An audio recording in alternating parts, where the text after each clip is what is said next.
Well, good afternoon, brothers and sisters. I am always delighted to be with you today and every day that we are together. And this is a very special day for me. For one, this is the month of June. It is a whole new month. Now, in May, we celebrated the wonderful Malcolm X all throughout the month of May because that's the month in which he was born, May 19th, 1925. Well, guess whose birthday is in June? Take a wild guess. Me! Yes, this is my birthday month, and I love my birthday month when it comes around. First of all, June is such a sweet month, and so am I. And I just celebrate the entire month. I love it when people call up and say, "Isn't your birthday one day this month?" Fantastic. Absolutely. So I'm going to see people I haven't seen in a while. I'm going to have a lot of good meals. I'm going to go places that I've never been before. And I'm going to celebrate being on earth at this time. All right. So I wanted to share that with you. And I also want to welcome my new subscribers and my old subscribers as well. This is Readings with Regina, and I actually do read books about African American history and literature because I want my people to be fully versed in their Black literary tradition. And do you know we've read about 6 books, maybe even 7 since January? I mean, this is marvelous. And I love showing people how easy it is to incorporate reading into their everyday lives. Now, before I start today, I just want to remind you of this. Why do good parents read to their children? Normally, parents read to their little children. Well, that does not need to go away once we get older. To be read to is a beautiful thing. To read to others is a fabulous thing. To read in particular is a marvelous thing. And one of my goals is to raise the intellectual level of my people on this planet. I especially want the younger generation to be smarter than the current generation. This is what all of us should want while we are on this planet, because only we can solve our own issues, and we absolutely do have them. So I'm going to start off the reading today with Frederick Douglass. You know that. Got to read Brother Fred. His narrative is exceedingly important. It was written in 1845. He was an actual person who grew up under enslavement. And right now, for those of you just joining me for the first or even the second time, Fred Douglass is with what's called a Negro driver or an N-word driver. His master wants to break Frederick Douglass. Okay, and they had a category, a business category in this country during the enslavement of Black people that was called N-word breakers or Negro breakers. So right now, our good brother Fred, he is with Mr. Covey, who is in fact a N-word breaker. Now, Mr. Covey has been paid by Douglass's owner, and Douglass is to live with him. Fred Douglass is to live with him for about a year and to be broken. And what does it mean to be broken? Well, I'm going to read that to you and you can figure it out yourselves. All right, this is from the narrative of Frederick Douglass. I have already intimated that my condition was much worse during the first 6 months of my stay at Mr. Covey's than in the last 6. The circumstances leading to the change in Mr. Covey's course toward me form an epoch in my humble history. You have seen how a man was made a slave. You shall see how a slave was made a man. Oh, I love that. Love that. On one of the hottest days of the month of August, 1833, Bill Smith, William Hughes, a slave named Eli, and myself were engaged in fanning wheat. Hughes was clearing the fanned wheat from before the fan. Eli was turning. Smith was feeding, and I was carrying wheat to the fan. The work was simple, requiring strength rather than intellect, yet to one entirely unused to such work, it came very hard. About 3 o'clock of that day, I broke down. My strength failed me. I was seized with a violent aching of the head, attended with extreme dizziness. I trembled in every limb. Finding what was coming, I nerved myself up. Feeling it would never do to stop work, I stood as long as I could stagger to the hopper with grain. When I could stand no longer, I fell and felt as if held down by an immense weight. The fan, of course, stopped. Everyone had his own work to do, and no one could do the work of the other and have his own go on at the same time. Mr. Covey was at the house, about 100 yards from the treading yard where we were fanning. On hearing the fan stop, he left immediately and came to the spot where we were. He hastily inquired what the matter was. Bill answered that I was sick and there was no one to bring wheat to the fan. I had by this time crawled away under the side of the post and rail fence by which the yard was enclosed, hoping to find relief by getting out of the sun. He then asked where I was. He was told by one of the hands. He came to the spot and after looking at me a while, asked me, "What's the matter?" I told him as well as I could, for I scarce had strength to speak. He then gave me a savage kick in the side and told me to get up. I tried to do so, but fell back in the attempt. He gave me another kick and again told me to rise. I again tried and succeeded in gaining my feet. But stooping to get the tub with which I was feeding the fan, I again staggered and fell.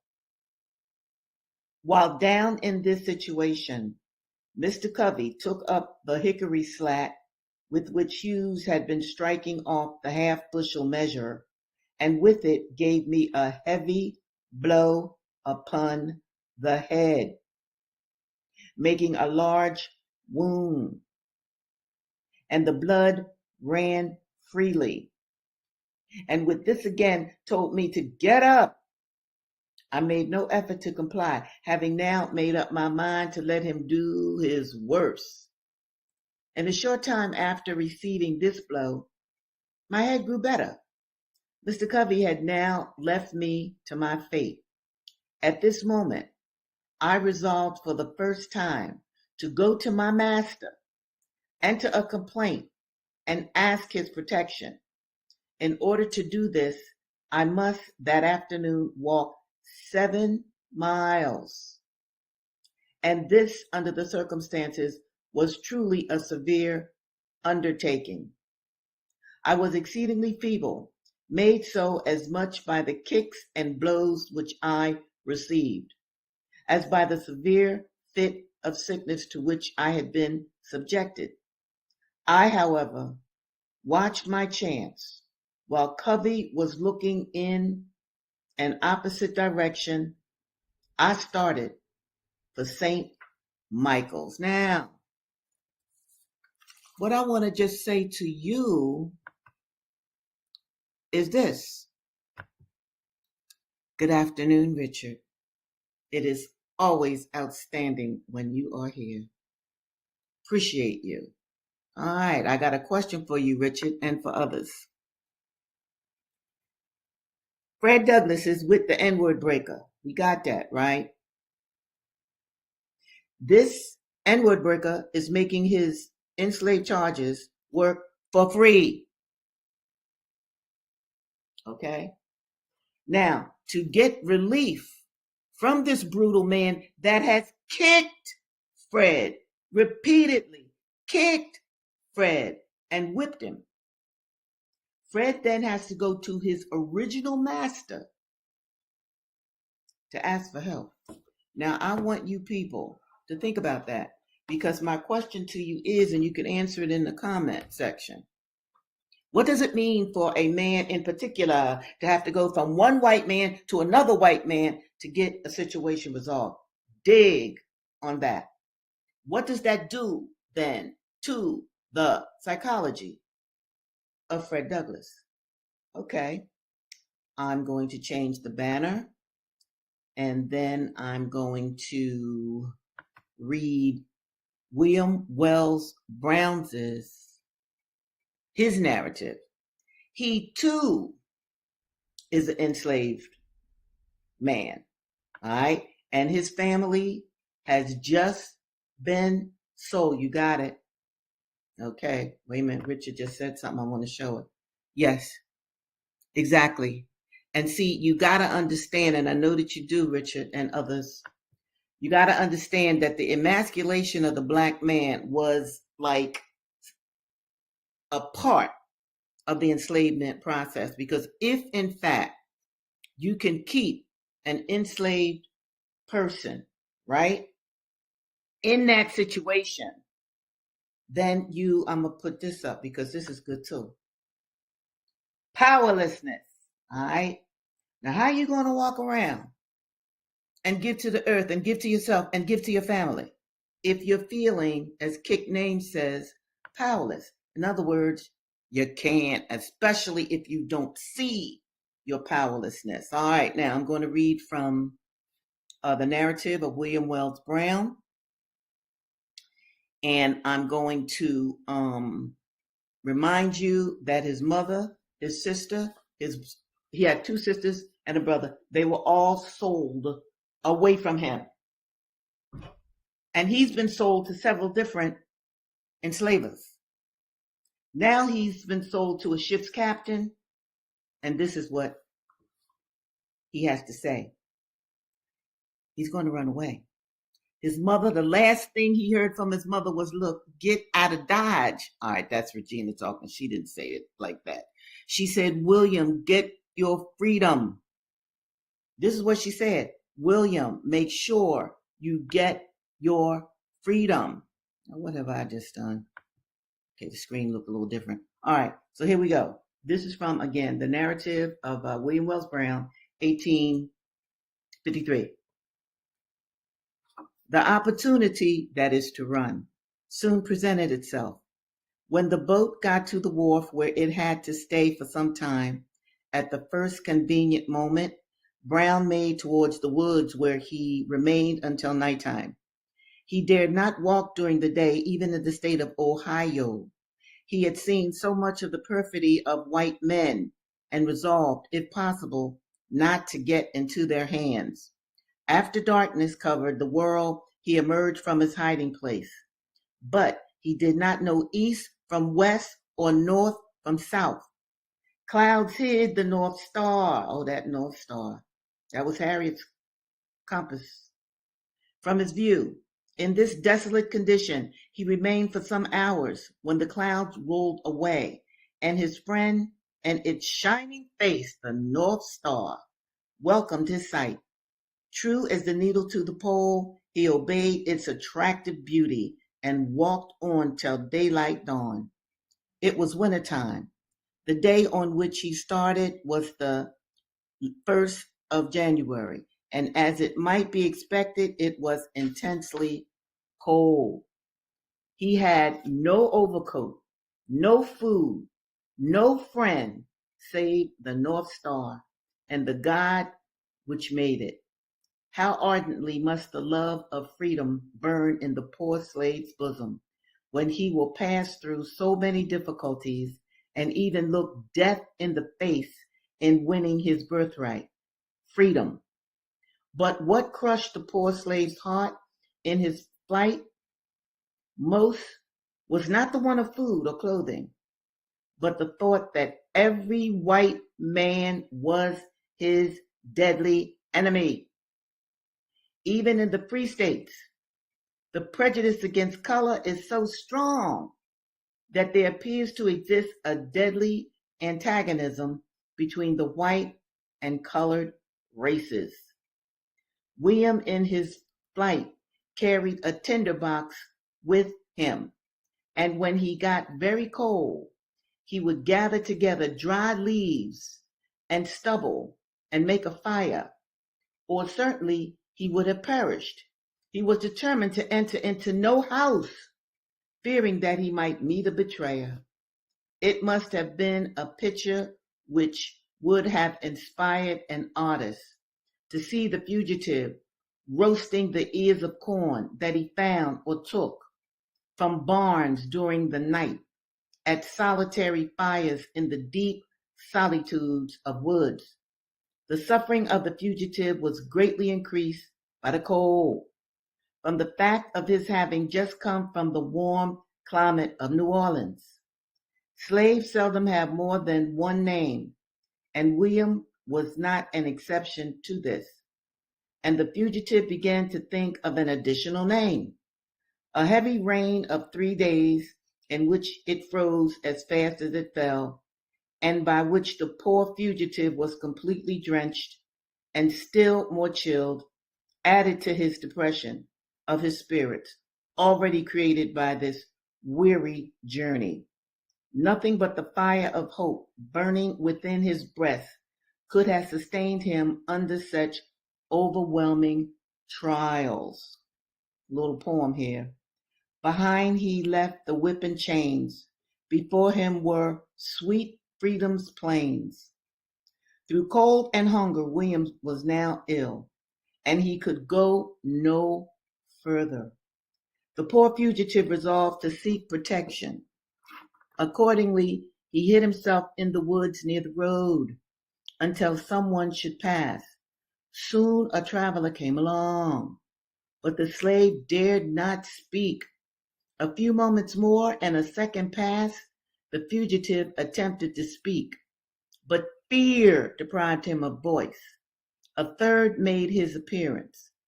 He wore a wide-brimmed hat and a long coat, and was evidently walking only for exercise. All right, I'm going to stop right there. I'll pick that up on Thursday. Now, how about this for poor William? Poor William. He's in the cold, and understand that this happened to so many of our enslaved ancestors. Let me bring up. Yes, it does. I agree with you, Richard, on that.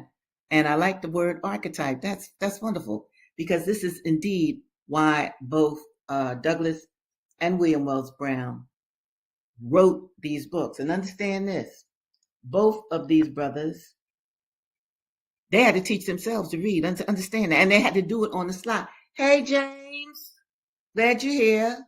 They had to do it on the slide. That's their brilliance. Now, we just left Brother William in the forest. He is hungry. He is lonely. He is freezing. Okay? And his hunger and the cold have forced him. He's got to get shelter or he may die. He may perish in the forest. So we'll see what happens next on Thursday when I'm here with you again. Now, I'm reading from Dessa Rose. Oh my goodness. And you know that Dessa is one of my favorite sisters. Why? Let me see if I can find this. Because Dessa was a revolutionary. Oh, this sister literally led a group of Black people to rise up from a coffle, slay their enslavers, and run away. Now, they did get caught, but Dessa Rose is pregnant. So they don't want to hang Dessa right away. All right? So she's in somebody's cellar right now. That's what I'm going to pick up in the book. And the person that's in the cellar with her, his name is Adam Nehemiah. He is a white guy. I don't think he's an enslaver, but he's a white male who is a writer during this period. And he is interviewing Dessa. And he wants to know, one of the questions that he's asking her at this section that I'm going to read, where were you all going to go? Did you all, he's talking about the resistors. Did you all have an encampment? What was the plan? Now, these are the kind of questions he's asking her. And Dessa Rose looks at him and she starts to sing. Lord, give me wings like Noah's dove. Lord, give me wings like Noah's dove. I'd fly across these fields to the one I love. Say hello, darling. Say how you be. I'd say hello, darling. I'd say how do you be. And she's talking about her Kaine. All right. This was her enslaved husband who had been just killed by the master. Now this is Nehemiah talking. The darky song burst in upon these reflections, and before Nehemiah could react, she spoke. Kaine just laughed when Mama Hattie say that playing with God, putting yourself on the same levels his peoples is on. He say, Mama Hattie ain't know no more about God and the Bible than what the white folk tell her. And that can't be too much, 'cause Master say he don't be liking religion to the slaves. She had caught him by surprise, but he wrote quickly, talking about Nehemiah, abbreviating with a reckless abandon, scribbling almost as he sought to keep up with the flow of her words.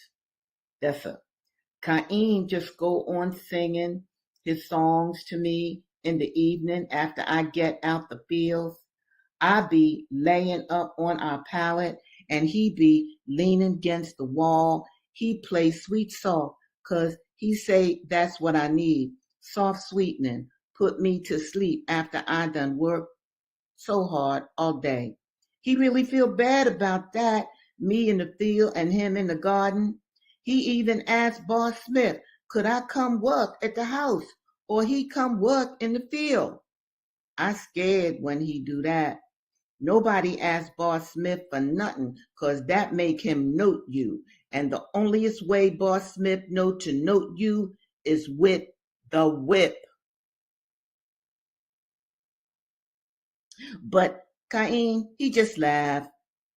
Boss Smith, he just laughed.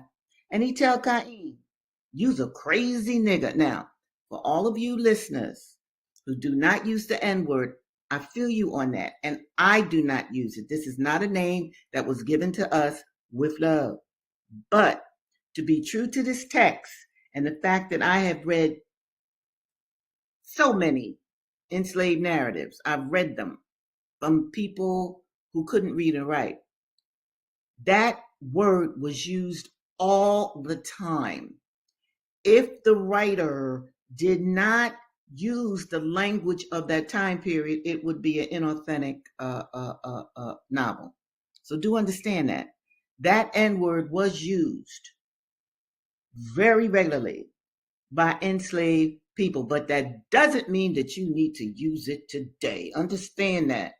But once again, to be true to the text, I'm using that word. And let me say this too, especially for my new subscribers. This really happened in 1829. An enslaved pregnant woman led a rebellion aboard a coffle.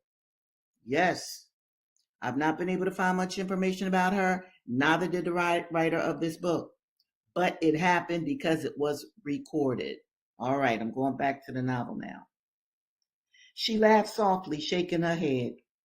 Kaine not crazy. He the sweetest nigga as ever walked the earth. He play that banjo. He play it so sweet.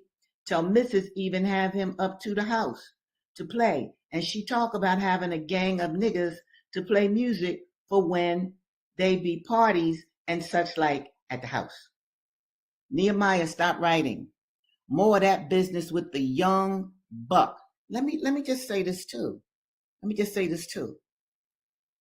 The banjo comes from Africa. That is not an American instrument. Now, Americans may have taken it over, dig, but the banjo comes from Africa. All right. And I know that Shirley Ann Williams, who wrote this novel, picked that particular instrument so that we could have a discussion about what has come out of the continent from which we were enslaved or stolen from and then enslaved in this country. Okay. Nehemiah stopped writing. More of that business with the young buck. Now wait. Uh-oh. I got to say this. My second husband, his name was Buck. You believe that? I'm talking about in the 70s now. Buck, that word too comes out of the enslavement period. Now, of course, we didn't necessarily know that, but that was his nickname. So names, particular names for us, even today in the modern era, they come right out of slavery. All right, let me get going. He scowled, looking at the darky in exasperation. Sunlight filtering through the leaves dappled her face with shadow. In the cellar, her skin had seemed an ashen black, almost scaly in its leathery pallor. Now it seemed the color of pekoe tea, a deep, lustrous brown that even in the shade glowed with a hint of red. Her voice had just some of its roughness, yet still held a faint echo of that desperate bravado, go ahead, girl, that had fascinated him during their last meeting. Niggers, Kaine tell me, niggers just only belongs to white folks, and that be's all. They don't be belonging to they mamas and daddies, not they sister, not they brother. Kaine mama be sold when he little bit, and he never know her face. And sometime he think maybe his first master or the driver or maybe just some white man passing through be his daddy. Perhaps that was it, Nehemiah speculated. The strain of white blood that had made the young buck so rebellious. Now you dig this? You gotta have whiteness in you to rebel. Like they tried to paint a picture of black people as so docile that black people would never rebel unless they had a strain of white blood in them. Okay. Kaine say, first time he hear anybody play a banjo, he have to stop, have to listen, because it seemed like it talking right to him. And the man would play it, he a Africa man.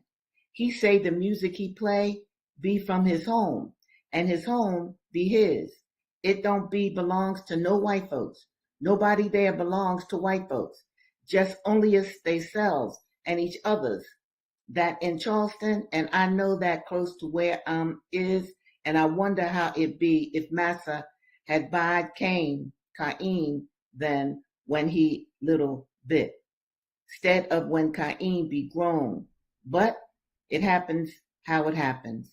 And that time in Charleston, Kaine not know all what the Africa man say, except about the home and about the banjo, how to make it, how to play it, and he know that cause he know if he have it, home be his, and the banjo be his, except he ain't got no home, so he just only is have the banjo. Now, do you see how much that banjo meant to Kaine? And this episode was called, or is called, Douglas is owned by two enslavers. We got that. William Wells Brown runs away.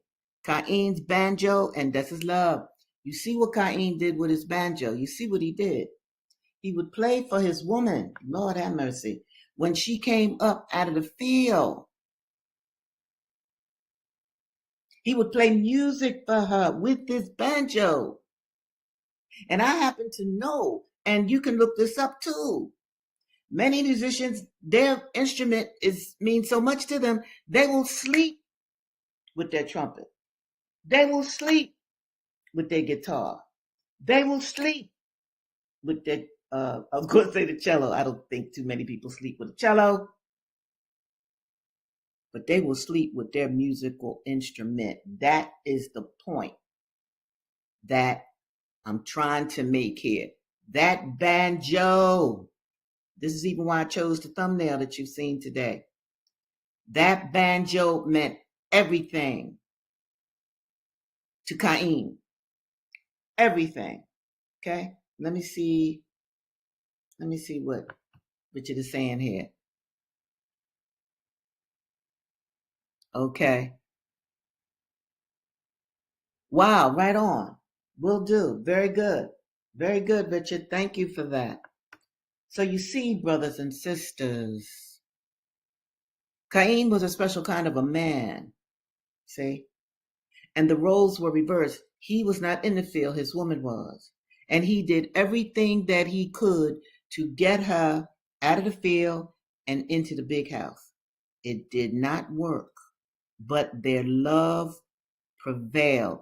This is a reason why I chose this particular novel for you all to hear about. Dessa Rose. Dessa Rose. And let me just, before I sign off for today, say this to you too. There are many love stories like that during our bondage. Black men and women loved dearly. I have told you all about Madison, Washington. This is a true character. Madison, Washington.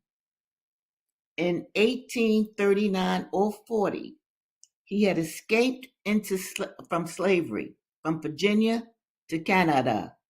He had been married, and I think the woman's name was Susan. Once again, nobody can find much information on this because it's a good story.